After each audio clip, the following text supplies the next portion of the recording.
The crowd does not lift the worthy. It crowns aloud the reckless, the shallow. History repeats. The incompetent ascend, the wise remain ignored. You will see this cycle again, for society endlessly rewards its own worst illusions of strength. You will learn why power attracts fools and how to resist their grip with clarity.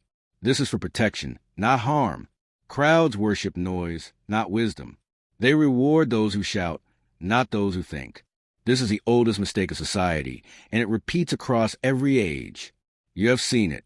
You will see it again. The trap is simple. Confidence masquerades as competence. A loud voice seems like a strong mind. The crowd confuses spectacle for truth, mistaking gestures for substance. And once this confusion takes hold, the stage belongs not to the wise, but to the clever deceiver. Imagine Athens at its height. The marble gleams in the sun. The air is thick with debate. In the assembly, a demagogue rises, his voice booming, his arms raised like a prophet. He does not offer reason. He offers fury. He names enemies. He promises vengeance. He chants the simple slogans that burn into memory. The crowd stirs. Applause thunders. But in the corner, seated silently, is a philosopher. He has the arguments, the evidence, the clarity. He sees the traps, the hidden costs, the long-term ruin. But he does not raise his voice. He respects reason too much to shout. His words, if spoken, would steady the assembly. But drowned in the storm, they vanish unheard. And so, the city votes for ruin, believing it has chosen greatness. This scene is not locked in history. You see it today. A celebrity politician rallies a crowd with rehearsed anger, while the patient expert is ignored on the panel beside him. A manager in a corporation is promoted because of charm, while the quiet worker who holds the team together is overlooked. Popularity works like gravity. It bends attention. Once someone has captured the gaze of the many, their flaws are reframed as strengths, their weaknesses overlooked, their competence assumed. Confidence pulls at minds more strongly than evidence. And here's the danger. Once emotion takes command, reason is no longer sovereign. The crowd is swept by spectacle. They crave excitement, not accuracy. This is why democracies falter, why mobs form, why empires decay. Not because wisdom vanishes, but because it is drowned in noise. Machiavelli warned of this when he wrote, "Men judge more by the eye than by the hand, for all can see but few can feel.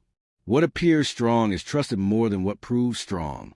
The spectacle becomes the substance.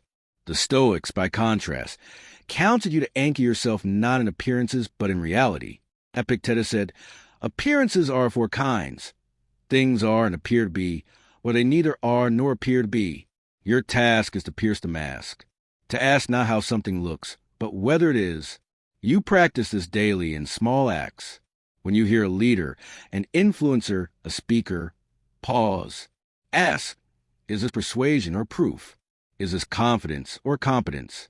Strip away the performance and look for the evidence beneath. If none appears, you are watching a mask. Drop this affirmation. Noise is not wisdom. I see beyond the crowd. This vigilance protects you. It prevents you from surrendering your judgment to the loudest voice. It preserves your independence when others dissolve into the mob. But remember, the crowd will not stop worshiping spectacle. That cycle is eternal. The demagogue will always rise. The flatterer will always shout, and the multitude will always applaud. Your task is not to change the crowd, but to avoid its blindness. For what comes next is darker still. If the crowd prefers noise, then the rulers who rise will prefer flattery. And when flattery becomes a coin of power, truth itself is exiled from the throne.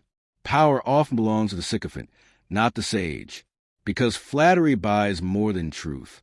And once you see this clearly, you will never mistake praise for loyalty again. Every leader craves affirmation. Every human heart hungers for recognition. But in positions of authority, that hunger becomes dangerous. For those who sit high rarely hear the unvarnished truth. They are insulated, cushioned, and drowned in a fog of compliments. Their mirrors are polished daily by the hands of flatterers. And when reality is replaced with praise, power begins to rot from within. Picture the boardroom. The walls are lined with glass. A leader presides at the table, waiting for counsel. His advisors shuffle papers, but no one dares to speak plainly. One man leans forward, his tone smooth, his words dripping like honey. Your strategy is brilliant, your vision unmatched. The leader nods, pleased. The others exchange nervous glances, knowing the plan is flawed. Yet silence swallows them. The flatterer wins a room. He gains favor. He gains position. And the truth, the dangerous, necessary truth, remains buried beneath polite lies. This is how kingdoms fall. This is how corporations collapse. Not because enemies struck from outside, but because truth was suffocated within. Leaders surrounded by sycophants grow blind, and blindness at the top leads to ruin at the base. Consider the courts of ancient rulers. History records emperors who punished honesty but rewarded flattery. The bravest advisors were silenced, exiled, or executed, while a flattering tongue became the most powerful weapon at court. In contrast, the voices of reason were muted, too dangerous to be spoken in rooms of fragile egos. And the pattern endures today. A CEO praises innovation, but only promotes those who praise him back. A politician claims to love truth to power, but surrounds himself with smiling faces that echo his slogans. In both cases, the flatterer outpaces the expert. The one who solves problems is ignored, while the one who strokes ego is rewarded. Aristotle warned that rulers who hear only praise fall into folly, for without contradiction, their judgment grows dull. Without challenge, their wisdom shrinks. A mind without feedback is a field without rain. It withers, no matter how strong it once was. Machiavelli cut deeper. The wise prince must choose men who tell him the truth, not what he desires. He understood what most leaders forget. Flattery is a drug, addictive, soothing. It shields from pain, but it also blinds to danger. The Stoics offered the antidote. Seneca counseled, associate with those who may make you better, not with those who make you feel comfortable, but with those who force you to grow, sharpen you with friction, strengthen you with honesty. How do you practice this in your own life? Begin small. Compliment one person today with sincerity, not manipulation. Then notice how quickly influence flows when words feed ego. Once you see that power, you will recognize how dangerous it becomes when exaggerated, repeated, and weaponized at scale. Awareness is protection. Drop this affirmation. I will not mistake praise for truth. Carry it with you. Whisper it in moments when applause tempts you. Write it down when someone tells you only what you want to hear. For once you can separate praise from truth, you are no longer fooled by the flattery that rules others. But you must prepare yourself for what comes next. For flattery does not float alone. It is often carried by wealth, amplified by privilege, and mistaken for competence. And when money begins to speak louder than wisdom, the stage is set for an even greater deception. Money buys megaphones. Wisdom rarely funds itself. And so the voices of the wealthy echo louder than the words of the wise. This is not new. This is a recurring shadow of history. Power mistaken for merit, fortune mistaken for genius. The trap is subtle but devastating. Wealth projects authority. With resources, one can build platforms, command attention, and drown out rivals. People hear the voice amplified through gold and believe it must carry truth. They confuse the spotlight with substance. They mistake the echo of fortune for the sound of wisdom. Think of the heir born into privilege. His path is paved before he can walk. His surname alone is a banner. Crowds gather not because he has proven himself, but because his family fortune has already purchased a stage. His campaign posters flood the streets. His speeches saturate the airwaves. His rival, capable and tested, is left begging for scraps of attention, reduced to whispers in the noise of wealth. And when the election ends, it is the heir who ascends, not for vision, but for inheritance. This pattern has scarred societies across centuries. Aristocrats secured rule, not because they were the strongest or the wisest, but because land and lineage spoke louder than intellect. Thrones were not earned but handed down like ornaments, each generation assuming that birth equaled worth. And even as the world claims progress, the illusion persists. Campaign coffers decide victories more often than reason merit. Advertising drowns argument. Sponsorship outweighs substance. The wealthy are heard not because they are right, but because they are loud. You see it in democracies today, where money dictates who can even appear on the ballot. A billionaire funds a movement with endless advertisements, while a qualified reformer cannot even afford a microphone. The crowd, bombarded by repetition, mistakes constant exposure for credibility. In the end, policy loses publicity, and character drowns beneath the flood of capital. Or think of the marketplace of ideas, where thinkers publish profound insights that vanish in silence. Meanwhile, a wealthy influencer shouts banalities to millions, their fortune amplifying what their mind cannot create. It is not that wisdom is absent. It is that wisdom is unfunded. Machiavelli once observed, "Money is not the sinew of war alone. Good soldiers are equally required." He knew that fortune without competence leads only to fragile victory. Wealth can amplify, but it cannot replace the substance of real strength. Yet crowds often forget this distinction, placing crowns on those who bought their thrones instead of those who earned them. The Stoics counter with an even deeper truth. Marcus Aurelius reminded himself, "Wealth consists not in having great possessions, but in having few wants." Real power is not the abundance of gold, but the mastery of desire. Without that mastery, wealth enslaves both the ruler and the ruled. So, how do you guard yourself against this illusion? Begin with one simple act. Question one admired figure today.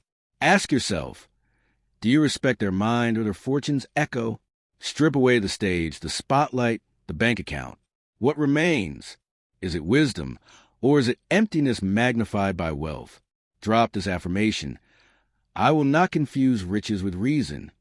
Carry it into every encounter. Let it guide your judgment in politics, in work, in life. For when you can pierce the halo of wealth, you protect yourself from manipulation. You see beyond the glitter and into the substance or lack of it that lies beneath. But remember, wealth alone is not the final gatekeeper of power. There is another force, just as corrosive, that shapes who rises and who falls. Institutions themselves. Structures that preserve mediocrity, that elevate the pliant and crush the bold. To understand why fools remain in charge, you must now enter the labyrinth of systems that breed incompetence by design. Systems preserve themselves, even if it means elevating incompetence who will never threaten the structure. That is the hidden law of institutions, not to reward brilliance, not to nurture vision, but to protect themselves from disruption, even when disruption is exactly what they need. You must see this clearly. Bureaucracies favor the loyal mediocre over the dangerous exceptional. Committees would rather advance the obedient placeholder than the radical reformer. Political parties recycle insiders rather than risk outsiders with vision. Because for an institution, survival matters more than truth. Safety matters more than strength. Picture the young reformer. He rises with fire in his eyes, armed with ideas sharp enough to cut through decay. His speeches stir the public. His presence unsettles the old guard. He dares to speak of change, to expose corruption, to demand a better order. But behind closed doors, the party elders meet. They lean back in their chairs, eyes heavy with caution. Too ambitious, one mutters.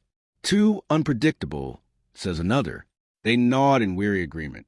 Instead, they choose the pliant candidate, a face with no fire, a voice that repeats, not creates. The reformer is silenced.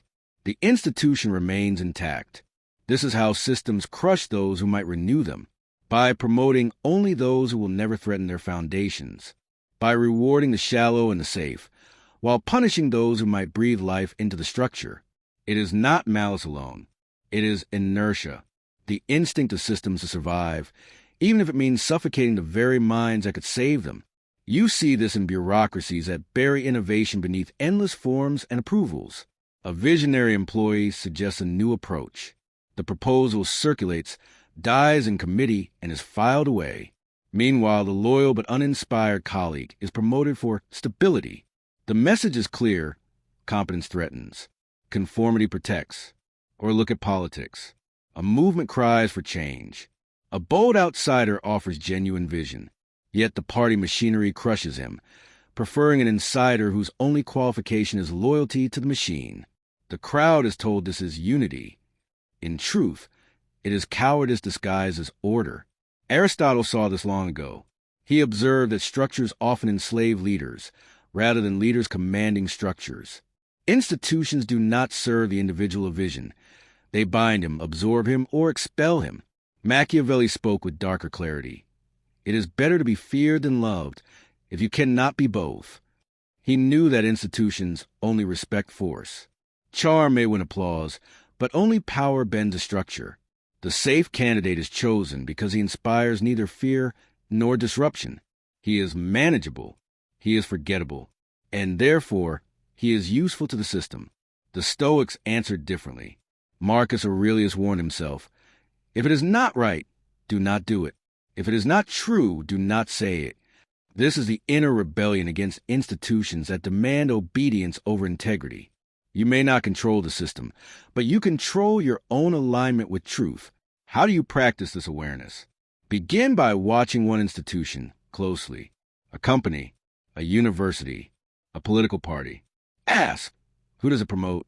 Are they visionaries who create, or placeholders who protect? Once you see the pattern, you will never be fooled by titles again. Drop this affirmation. I will not mistake position for power.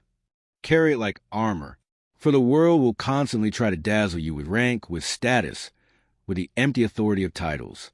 But when you pierce the illusion, you see who truly holds strength and who is merely held in place by the structure. Yet the story does not end here, for institutions do not only crush vision in the present, they also erase memory of the past. They repeat mistakes as if they were new, dragging society into cycles of forgetting. And when history is forgotten, incompetence is reborn. Societies do not simply stumble into ruin. They forget their way into it. They bury lessons once carved in fire. They cast aside warnings purchased with blood. And so they crown new incompetence, inviting disasters that are merely old tragedies reborn with new costumes. Each generation believes itself different. Each tells itself that it is wiser, immune, advanced beyond the errors of its ancestors. Yet wisdom fades like ink under sunlight. What felt urgent to one age becomes irrelevant to the next. What was once a scar becomes invisible skin. And when the wound is forgotten, the blade returns. Spectacle replaces memory. A show feels fresh, so we mistake it for truth. The cycle of forgetting allows old illusions to be dressed in modern garments. Leaders sell recycled lies as if they were fresh promises. Citizens nod, cheer, celebrate the performance, unaware they are watching a play already staged countless times before. Picture this. A nation gathers in the square, flags waving, eyes lit with hope. A leader steps forward, thunder in his voice, fire in his gestures. He speaks of greatness, of destiny, of enemies to conquer. His words are intoxicating. The crowd chants his name, believing history has delivered something new. But the older ones, those who remember, shift uneasily. They have seen this spectacle before. Their parents marched to the same chants, lifted the same banners, trusted the same illusions. And what followed was ruin. Lost sons, empty coffers, broken cities. Yet the crowd does not remember. They do not want to. Memory has grown heavy, so they drop it. And in its absence, the cycle begins again. This is how collective amnesia feeds power. What was once unbearable becomes unseen. The disastrous becomes desirable once more. The crowd chooses the same mask, only painted with new colors. They applaud their own undoing. You see it in economies that repeat the same reckless booms and inevitable collapses. The warnings of the last crash vanish within a decade, and the same intoxicating greed returns, packaged with shinier names. You see it in wars launched under banners of righteousness, each declared the last necessary conflict, each repeating the folly of the one before. Soldiers die, leaders grow fat, and history sighs, unseen and unheeded. Aristotle knew this danger. He taught that memory anchors virtue, and without memory, folly rules. To forget is not neutral.